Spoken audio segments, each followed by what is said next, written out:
ሰላምና ጤና ለእናንተ ይሁን ውድ የፈጠነ ሚዲያ ተመልካቾች፣ ወቅታዊ እውነተኛና ፈጣን መረጃዎችን ወደ እናንተ የሚያደርሰው የፈጠነ ሚዲያ ነው። በዛሬ ፕሮግራማችን ያዝንላችሁ በሀገር ውስጥና በውጭ ሀገራት ባሉ ወገኖቻችን ላይ ተደቀኑ እጅግ አሳሳቢና አስደንጋጭ ክስተቶችን ይዘንላችሁ ቀርበናል። በአንድ በኩል በደቡብ አፍሪካ የሚኖሩ ወገኖቻችን ቤት እያንኳኩ አልወጣችሁም እያሉ ነው ሲሉ ያሰሙት የሰሞኑ የጭንቀት ድምጽና የሀገራቱ አስቸኳይ የዜጎች ነፍስ አድን ስደት፣ በአንጻሩ ደግሞ በሀገር ውስጥ በአማራ ክልል የሰሩበትን አበል በመጠየቃቸው ብቻ በሌሊት እየታደኑ የታሰሩትና በታጠቁ አካላት ከፍተኛ ድብደባ የተፈጸመባቸው የሕክምና ባለሙያዎች እንባ እንዲሁም የክልሉ ጤና ቢሮ ኃላፊ ለቀረበላቸው ጥያቄ የሰጡትን አነጋጋሪ ምላሽ ወደ እናንተ እናደርሳለን። አብራችሁን ቆዩ።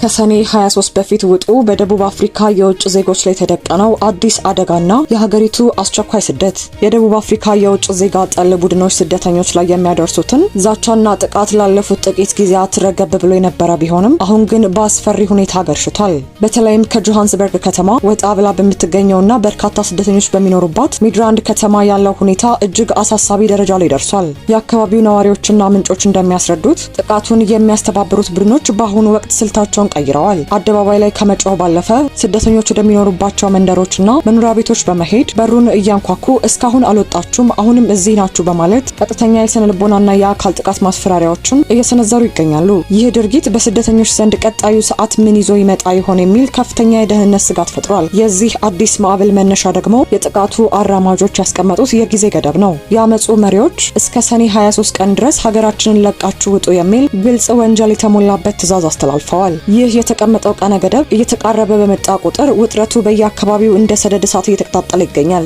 ይህን አደጋ አስቀድሞ የተረዱ የተወሰኑ የአፍሪካ ሀገራት የዜጎቻቸውን ሕይወት ለመታደግ አስቸኳይ እርምጃ መውሰድ ጀምረዋል። ማላዊ፣ ኒጀር፣ ጋና እና ናይጄሪያ ዜጎቻቸውን በሰላም ደቡብ አፍሪካን ለቀው የሚወጡበትን ስልት ቀይሰው ማስወጣት ጀምረዋል። በተለይም በሀገሪቱ በከፍተኛ ቁጥር የሚኖሩት የማላዊ ዜጎች የጥቃቱ ዋነኛ ማነጣጠሪያ በመሆናቸው ዜጎቹ ድምጻቸውን ለማሰማት ሰላማዊ ሰልፍ ጭምር አድርገዋል። ጥቃቱንና ግድያውን በመፍራት መኖሪያ ቤታቸውን ጥለው የወጡ በርካታ አፍሪካውያን በአሁኑ ወቅት በተለያዩ የህዝብ አደባባዮች ላይ ያለመጠለያ ውሎና ዳራቸውን እያደረጉ ለአስከፊ ስቃይ ተጋልጠዋል።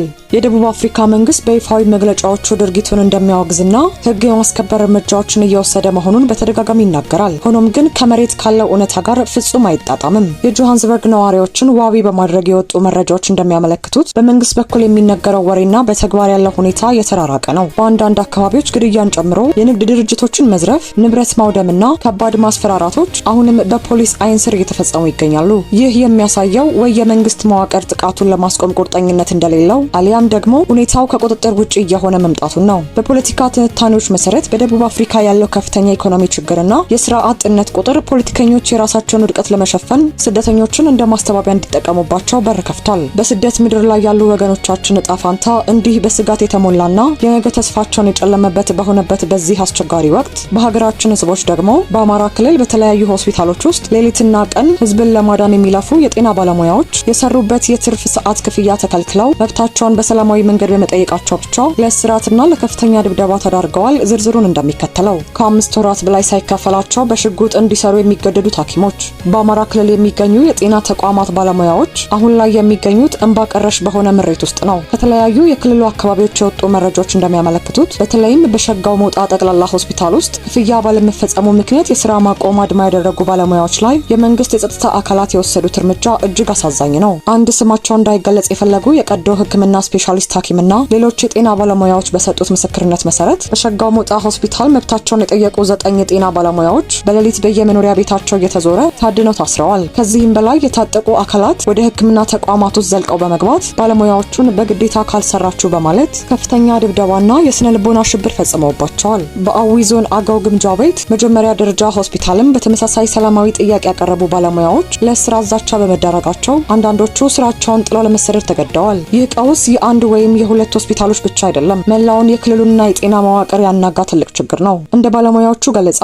ከታህሳስ ወር ጀምሮ በአማራ ክልል የሚገኙ የመጀመሪያ ደረጃ ሆስፒታሎች፣ ጀነራል ሆስፒታሎች፣ ስፔሻላይዝድ ሆስፒታሎችና የጤና ጣቢያዎች ጭምር የትርፍ ሰዓት ክፍያ ሙሉ በሙሉ አቁመዋል። በአሁኑ ወቅትም ባለው ከፍተኛ የኑሮ ውድነትና የዋጋ ግሽበት ውስጥ የሰሩበትን አበል የተከለከሉ ሐኪሞች ከፍተኛ ከፍተኛ የኢኮኖሚ ጫና ውስጥ ወድቀዋል። በዚህም ምክንያት በርካታ ከፍተኛ ባለሙያዎች ስራቸውን እየለቀቁ ወደ አዲስ አበባና ወደ ተለያዩ አካባቢዎች የተሰደዱ ሲሆን ይህም በክልሉ የሚገኘውንና ቀድሞውኑ በጦርነት የደቀቀውን የጤና ዘርፍ ይበልጥ ለከፍ አደጋ አጋልጦታል። ከቲክፋ ኢትዮጵያ ባገኘነው መረጃ መሰረት ይህን ጉዳይ አስመልክቶ የአማራ ክልል ጤና ቢሮ ኃላፊ አቶ አብዱል ከሪም መንግስቱን የባለሙያዎቹን ስቃይና ድብደባ በሚመለከት ማብራሪያ ሲጠየቁ ጥያቄውን በንቀት በማቋረጥ ገብቶኛል፣ አማራ ክልል ብቻ አይደለም የሚል አስገራሚ ምላሽ ሰጥተዋል። በመቀጠልም ኃላፊነቱን ወደ ጤና ሚኒስቴር በመግፋት ተጨማሪ ጥያቄዎች እየቀረቡላቸው ባለበት ወቅት በቂ ምላሽ ከመስጠት ይልቅ ስልኩን ዘግተዋል። ወደ ጤና ሚኒስቴር የተደረገው የቴሌፎን ሙከራም የጤና ቢሮ ኃላፊው የሰጡት ምላሽ በክልል ውስጥ ለሚፈጸመው የሰብአዊ መብት ጥሰትና የባለሙያዎች ድብደባ የመንግስት መዋቅር ተጠያቂነትን ለመውሰድ ፈቃደኛ ለመሆኑንና ችግሩ ሌላ ቦታም አለ በሚል ሰበብ የንጹሃንን እንባና ስቃይ ማቃለል አዝማሚያ መኖሩን ነው።